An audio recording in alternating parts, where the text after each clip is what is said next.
Hello everyone. इस video में मैं एक्सप्लेन करूंगा कि आईओटी के मेजर कंपोनेंट्स क्या होते हैं और वो किस तरीके से काम करता है। तो इसके लिए पहले एक एग्जांपल की हेल्प से समझते हैं क्या हो रहा है बेसिकली आईओटी के केस में। जैसे आपने देखा होगा कि आप अपने स्मार्टफोन पे आप वेदर कंडीशन को चेक कर पाते हैं और ये पता कर सकते हैं कि प्रेजेंटली क्या टेम्परेचर है, कितनी ह्यूमिडिटी है, या कल जैसे बारिश होगी या नहीं होगी, कल कैसा मौसम रहेगा। ठीक है। तो ये सारी इन्फॉर्मेशन कैसे आप पता कर पाते हैं, या एक्चुअली में होता क्या है कि डिफरेंट डिफरेंट लोकेशंस पे कई कई सेंसर्स इंस्टॉल किए जाते हैं जो कि इन्वायरमेंटल कंडीशंस को क्या करते हैं, उससे रिलेटेड डेटा को कलेक्ट करते हैं। टेम्परेचर सेंसर हो गया, टेम्परेचर से रिलेटेड डेटा को कलेक्ट करेगा। ह्यूमिडिटी सेंसर हो गया, एयर क्वालिटी सेंसर्स हो गए। ठीक है। तो बहुत सारे सेंसर से रिलेटेड जो डेटा होता है वो पहले एक जगह पे क्या करते हैं, उसको हम इकट्ठा करते हैं, कलेक्ट करते हैं और फिर उसको एनालाइज करते हैं। और एनालाइज करने के बाद जो भी यूज़फुल इंफॉर्मेशन होती है उसको हम यूज़र इंटरफेस पे सेंड करते हैं और वही हमारे पास क्या है, यूज़फुल इंफॉर्मेशन रहती है। ठीक है ना। तो इस पर्टिकुलर एग्जांपल में आपने देखा कि हमारे पास डिफरेंट सेंसर्स हैं, डिवाइसेस हैं। ठीक है। आईओटी डिवाइसेस हैं, वहाँ से पहले डेटा सेंड होगा कहाँ पे, क्लाउड पे। क्लाउड पे कैसे सेंड होगा, with the help of gateway. ठीक है ना। गेटवे क्या करेगा, ये डिफरेंट कम्युनिकेशन नेटवर्क्स को आपस में कनेक्ट करने का काम करता है। ठीक है। क्लाउड पे डेटा जाएगा, डेटा एक जगह इकट्ठा हो गया, सब जगह से डेटा आ गया, फिर उसको एनालाइज किया जाएगा। एनालाइज करने के बाद ही आपको रिजल्ट मिलेगा। रिजल्ट क्या मिलेगा, आप को ये पता लगेगा कि कल का मौसम कैसा रहेगा, कल बारिश होगी या धूप निकलेगी, और भी कई सारी चीज़ें आप पता कर सकते हैं। ठीक है। तो वन बाई वन सारे कंपोनेंट्स को डिस्कस करते हैं। एक वर्किंग आपको समझ में आ गई किस तरीके से आईओटी काम करता है। तो देखिए पहला क्या है, थिंग्स, डिवाइसेस और सेंसर्स। तो किसी भी आईओटी में, जो आईओटी का इकोसिस्टम है, उसमें क्या होते हैं, इंटरनेट इनेबल्ड स्मार्ट डिवाइसेस होती हैं विच आर एम्बेडेड विद, क्या क्या है उसमें इंपॉर्टेंट चीज़ें होती हैं, माइक्रो प्रोसेसर और माइक्रो कंट्रोलर होगा, जैसे ऑर्डिनो हो गया या रेस्पबेरी पाई हो गया। सेंसर्स होते हैं जो कि डेटा को कलेक्ट करते हैं, एनवायरनमेंट से रिलेटेड डेटा को कलेक्ट करते हैं या कोई भी डेटा को कलेक्ट करते हैं। ठीक है ना। और कम्युनिकेशन हार्डवेयर लाइक एंटीना हो गया जो कि डेटा को सेंड करने का काम करेगा। ठीक है ना। Which are used to collect, send and act on the data they acquire from the surrounding. वो जो सेंसर से डेटा मिल रहा है उसको कलेक्ट करके उसको सेंड करने का भी काम करेगा, साथ में वो बाहर से डेटा भी एक्वायर करेगा और जो डेटा मिला है उसके अकॉर्डिंग वो काम भी करेगा। ठीक है। तो IoT devices share the sensor data by connecting to an IoT gateway. ठीक। तो जो सेंसर से रिलेटेड जो भी डेटा है उसको पहले कलेक्ट किया जाता है। तो जो पहला कंपोनेंट होता है आईओटी आर्किटेक्चर का, वो क्या है, जो स्मार्ट डिवाइसेस हैं लाइक स्मार्ट स्मोक डिटेक्टर हो गया, स्मार्ट कार हो गई, या कोई भी स्मार्ट जैसे वॉच हो गई। तो वो क्या करेंगे, सबसे पहले सेंसर स्केल्स पे डेटा को कलेक्ट करेंगे और उसको सेंड करने की कोशिश करेंगे कहाँ पे, क्लाउड पे। क्लाउड पे मतलब कि जहाँ पे डेटा इकट्ठा हो रहा है। ठीक है। तो अब देखते हैं गेटवे का काम क्या है। ठीक। देखिए सेकंड कंपोनेंट गेटवे का प्राइम वो टास्क क्या होता है, use to connect different communication technologies. यहाँ पे अपने अपने यहाँ पे इस तरफ क्या है कि जो आपके पास सेंसर डेटा है वो, ठीक है, और दूसरे साइड क्या है, जो सर्वर है आपके पास, क्लाउड डेटा सर्वर है वो है।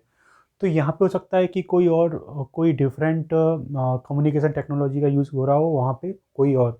जैसे यहाँ पे सपोज वैन का यूज़ हो रहा है, वाइड एरिया नेटवर्क, जिसमें कि आपको पता है डिफरेंट प्रोटोकॉल यूज़ होते हैं, HDLC high data link protocol, यहाँ पे triple P protocol, point two point protocol. ठीक है। हो सकता है कि इस नेटवर्क से डेटा जाना हो कहाँ पे, लैन पे, लोकल एरिया नेटवर्क पे। बट यहाँ पे क्या है, डिफरेंट प्रोटोकॉल यूज़ हो रहा है। तो इनके बीच में सामंजस्य बिठाया जाता है किसके द्वारा, गेटवे के द्वारा, गेटवे। ठीक है।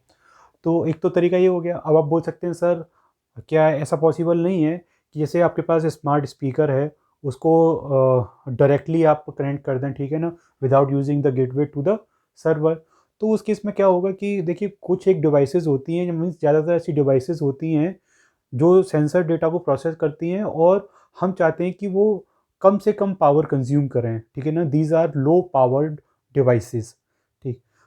तो आप क्या करते हैं कि उन सारी डिवाइसेस को आपस में आप ब्लूटूथ या वाईफाई या कोई और हल्के नेटवर्क के द्वारा कनेक्ट कर देते हैं, ठीक है ना, आपस में, so that less power will be consumed, ठीक है। और फिर उसके बाद गेटवे जिसको आप डायरेक्टली पावर सप्लाई देते हो 230 वोल्ट की, या फिर उसको मतलब हाई पावर सप्लाई दी जाती है। तो अब इसमें कैपेबिलिटी है कि वो जो है जो आपके पास 4G नेट है या फिर GSM है, थ्री जी नेटवर्क है, उसके द्वारा उस पर्टिकुलर नेटवर्क पे डेटा को सेंड कर सके, ठीक है ना। तो ये कैपेबिलिटी किस में होती है, ये जो मैंने आपको बताया सिचुएशन की लो पावर डिवाइसेस हैं, इनको आपको अगर डायरेक्टली कनेक्ट करना हो जीएसएम वीएसएम से, जीएसएम या 4G से, तो ये क्या है कि जो जो आपके पास सेंसर डिवाइसेस हैं या आईवी डिवाइसेस हैं, वो ज़्यादा पावर कंज्यूम करेंगी। आप नहीं चाहे क्या प्रोवाइड कर दिया, ठीक है। So gateway will act as a communication bridging, ठीक है ना। ये दो नेटवर्क को एक साथ कनेक्ट करने का काम करता है, ये इसका प्राइम मोटो है, ठीक है। इसके अलावा ये सिक्योरिटी इम्प्लीमेंटेशन के लिए भी काम आता है, मीन्स कि कोई भी इलीगल नेटवर्क एक्सेस नहीं हो, ये इस बात का भी ये गेटवे ख्याल रखता है, ठीक है। नेक्स्ट क्या है, डेटा वॉल्यूम फिल्टरिंग, ये इंपॉर्टेंट चीज़ है, ठीक है ना। आपके पास क्या है, स्मार्ट गेटवे होता है। स्मार्ट गेटवे क्या करेगा, डिफरेंट आईओटी डिवाइस से डेटा को कलेक्ट करेगा, जो सेंसर से रिलेटेड डेटा आ रही है। अब वो सारा का सारा डेटा क्लाउड पे सेंड नहीं करेगा, डेटा सेंटर को नहीं भेजेगा। क्यों? क्योंकि हो सकता है कि वो रिडंडेंट इन्फॉर्मेशन हो, डुप्लीकेट इन्फॉर्मेशन हो, जिसका कोई काम नहीं, ठीक है ना। तो ये क्या करेगा, it will filter out unnecessary information और डेटा टू सेंड, ठीक है ना। सो दैट उससे क्या होगा कि नेटवर्क कंजेशन कम हो जाएगा, कि ऐसा नहीं कि फालतू का डेटा अगर आप सेंड करोगे तो बैंडविड्थ फालतू बेकार जाएगी, ठीक है ना। दूसरा, जो स्टोरेज सिस्टम है, जो आपके पास क्लाउड है, वहाँ पे भी क्या होगा, कुछ न कुछ स्पेस का कंज्यूम होगा, स्टोरेज डिवाइस का कंज्यूम होगा अननेसेसरली। तो उस चीज़ का भी ये गेटवे ख्याल रखता है कि जो इम्पोर्टेंट चीज़ नहीं है उसको सेंड नहीं करता, ठीक है। और साथ में ये भी करता है कि जो सेंसर से डेटा आ रहा है उसको कलेक्ट करके, उसको प्रोसेस करके खुद ही, अगर हो सकता है तो कुछ एक कंट्रोल प्रोवाइड करता है। लाइक जैसे आपके पास एसी है, स्मार्ट एसी है, तो स्मार्ट एसी में आपने उसे गेटवे के थ्रू कनेक्ट किया हुआ है, तो गेटवे पे आप ऐसा उसे प्रोग्राम कर सकते हैं कि भाई इसका जो टेम्परेचर है एसी का, अगर ये 20 डिग्री सेंटीग्रेड से बिलो होता है तो एसी ऑन हो जाए, या 27 डिग्री से ज़्यादा होता है तो उसे क्या कर दे, वो ऑफ कर दे, ठीक। So with the help of gateway आप उसे इस तरीके से प्रोग्राम कर सकते हैं कि 20 डिग्री सेंटीग्रेड हो टेम्परेचर तो एसी को ऑफ कर दे, और 25 या 27 डिग्री पहुंच रहा है तो उसको ऑन कर दे। तो इस तरीके से आप माइक्रो कंट्रोलर या गेटवे के थ्रू इस तरीके से कंट्रोलिंग भी कर सकते हैं, ठीक है। तो ये हो गया क्या, गेटवे। अब इसके बाद देखते हैं नेक्स्ट कंपोनेंट इज क्लाउड। इसका देखिए, next component is cloud. With the help of IoT ecosystem, companies are able to collect the bulk data from the devices, and there are various tools that are used for the data collection, ठीक है। इसका मतलब क्या है कि जो आपके पास एक एक क्या होगा, डेटा सेंटर होगा। डेटा सेंटर से आप क्या डेटा को कलेक्ट कर सकते हैं किसी भी टाइम पे, कहीं से भी, ठीक है ना, ऑन एनी डिवाइस। लाइक जैसे आपको पता है, जैसे गूगल ड्राइव हो गई, आप अपने जो डॉक्यूमेंट्स होते हैं आप उनको गूगल ड्राइव पे सेव कर सकते हो, और फिर उसके बाद किसी और दूसरे जगह जाके, किसी और दूसरे सिस्टम पे जाके उसको आप फैच कर सकते हो, ठीक है ना। एक तरीका क्या होगा कि आपने पेन ड्राइव में डेटा लिया, फिर उस पेन ड्राइव को रखा अपने पास, फिर उसके बाद उसको यूज़ किया, या दूसरा सिंपल आपने गूगल ड्राइव पे उसको स्टोर किया और काम ख़त्म, ठीक। या जैसे आप बात कर रहे हैं हॉटस्टार या फिर नेटफ्लिक्स पे इतने सारे सीरियल्स मूवीज़ वगैरह होती हैं, उससे रिलेटेड जो डेटा होता है वो कहीं ना कहीं तो स्टोर रहता होगा। वो स्टोर कहाँ रहता है, वो स्टोर रहता है क्लाउड पे, ठीक है ना। लाइक जैसे आपका स्मार्टफोन आप यूज़ कर रहे हो, तो जो भी उसमें कॉन्टैक्ट लिस्ट है, ठीक है ना, कॉन्टैक्ट्स जो भी हैं आपके पास, मोबाइल नंबर्स हैं, उसको आप क्लाउड पे सेव कर सकते हैं। इसका बेनिफिट क्या होगा कि सपोज़ आप अपना फ़ोन चेंज कर रहे हो, या सपोज़ इसमें वायरस आ गया, उसको फॉर्मेट करना है, ठीक है ना, तो फॉर्मेट करते समय आपका पूरा डेटा चला जाएगा, ठीक है। तो आप क्या करेंगे कि अगर आपने उसको क्लाउड पे स्टोर किया हुआ है और आपने नया फ़ोन लिया है, तो आप जैसे ही अपने ईमेल आईडी से उसमें एंटर करोगे, तो आप क्लाउड से उस डेटा को वापस फ़ैच कर सकते हो, या व्हाट्सएप का जो भी डेटा है उसको आप फ़ैच कर सकते हो easily by using the cloud. तो क्लाउड एक तरीके से डेटा सेंटर हो गया जहाँ पे सारा का सारा डेटा जाके स्टोर हो रहा है। आपने सपोज़ फेसबुक पे कुछ एक अपनी फ़ोटोज़ अपलोड की, ठीक है ना? फिर वो फ़ोटोज़ हो सकता है आपके फ़ोन से डिलीट हो जाएँ। ठीक है? तो इसका मतलब ये नहीं कि वो डेटा डिलीट हो गया। वो जो फ़ोटोज़ हैं कहीं न कहीं जाके स्टोर हो रही हैं। मीन्स कि आप फ़ेसबुक का यूज़ करके उन पर्टिकुलर पिक्चर्स को वापस से यूज़ कर सकते हो, ठीक है ना? उसको डाउनलोड कर सकते हो। तो यही फ़ायदा है किसका, क्लाउड का। Next component is analytics. Analytics का मतलब क्या है कि जो भी सेंसर से रिलेटेड एनालॉग डेटा होता है वो क्या होता है, रीडेबल फॉर्म में नहीं होता, पहले उसे रीडेबल फॉर्म में कन्वर्ट किया जाता है, ठीक है ना? सो दैट हम उसको एनालाइज कर सकें, उसको अरेंज किया जाता है, मैनेज किया जाता है। और जो बड़ी बड़ी कंपनियां होती हैं वो इस एनालिसिस का यूज़ करती हैं for the advancement in the business and for having the more profit, ठीक है ना?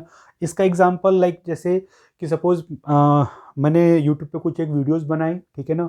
अब उन वीडियोस को मैंने अपलोड करने के बाद क्या हुआ, सपोज़ 1 मंथ के बाद मैं उसको एनालाइज़ कर सकती हूँ। क्या कि जैसे यूट्यूब का एक यूट्यूब स्टूडियो नाम से एक सॉफ्टवेयर है, एप्लीकेशन है, उसका यूज़ करके मैं किसी भी टाइम पे देख सकता हूँ क्या कि कौन-सी मेरी वीडियो कितनी बार देखी गई, या रियल टाइम में भी अगर मुझे चेक करना है कि लास्ट 60 मिनट में या लास्ट 48 आवर्स में मेरी मतलब कौन-कौन सी वीडियो को देखा गया, कितने टाइम के लिए देखा गया, एवरेज ड्यूरेशन क्या रही, ठीक है ना? और उसको किस पर्टिकुलर एज ग्रुप ने देखा, ठीक है ना? या उन्होंने उस डेटा को एक्सेस किया, वीडियोज़ को एक्सेस किया तो वो किस तरीके से एक्सेस किया, सजेशन के थ्रू उनको एक्सेस किया या यूट्यूब सर्च के थ्रू एक्सेस किया, ठीक है? तो उस सभी एनालिसिस की हेल्प से मैं ये देख सकता हूँ कि मुझे वीडियो किस तरीके से बनानी चाहिए सो दैट वो मोर पॉपुलर हो जाएँ, ठीक है ना? वो मार्केट को हिट कर रहे हैं, मीन्स कि वो चीज़ें मतलब कि जो मैं बना रहा हूँ वो सक्सेसफुल रहे हैं, ठीक है ना? तो इस तरीके से एनालिटिक्स का यूज़ कर सकते हैं हम बिज़नेस को डेवलप करने में, या बहुत सारी इन्फॉर्मेशन को बहुत सारी इन्फॉर्मेशन उससे निकाली जा सकती है, लाइक वेदर से रिलेटेड इन्फॉर्मेशन। तो क्या होगा कि डिफरेंट सेंसर से डेटा जाएगा, कलेक्ट होगा, तो आप यूज़फुल इन्फॉर्मेशन बता सकते हैं कि जैसे कि मथुरा या कानपुर या दिल्ली में कितना टेम्परेचर है, और नेक्स्ट डे कैसा रहेगा, बारिश होगी नहीं होगी, गर्मी रहेगी कितनी, क्या है, वो सारी चीज़ें आप पता कर सकते हो with the help of this analytics, ठीक है ना, component. Next is user interface. देखिए लास्ट कंपोनेंट है आईओटी आर्किटेक्चर का, क्या, user interface. User interface is the visible component that is easily accessible and in control of the IoT user. इसका मतलब क्या है कि जैसे सपोज़ आपको क्या करना है, होम ऑटोमेशन करना है।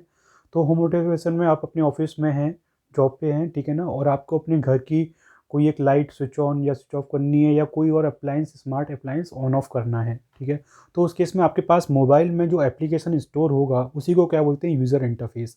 जिससे वो एप्लीकेशन जिसकी हेल्प से क्या है कि यूज़र इंटरैक्ट कर पाता है, जो अपनी रिक्वायरमेंट है उसके अकॉर्डिंग वो कमांड दे सकता है, ठीक है ना? जैसे कि एसी को ऑन या ऑफ करना है, या कोई लाइट को ऑन ऑफ करना है, या कोई और भी टास्क परफॉर्म कराना है, तो उसके पास जो इंटरफेस रहेगा, जो एप्लीकेशन इंस्टॉल रहेगा मोबाइल में, उसी को क्या बोलते हैं, यूज़र इंटरफेस।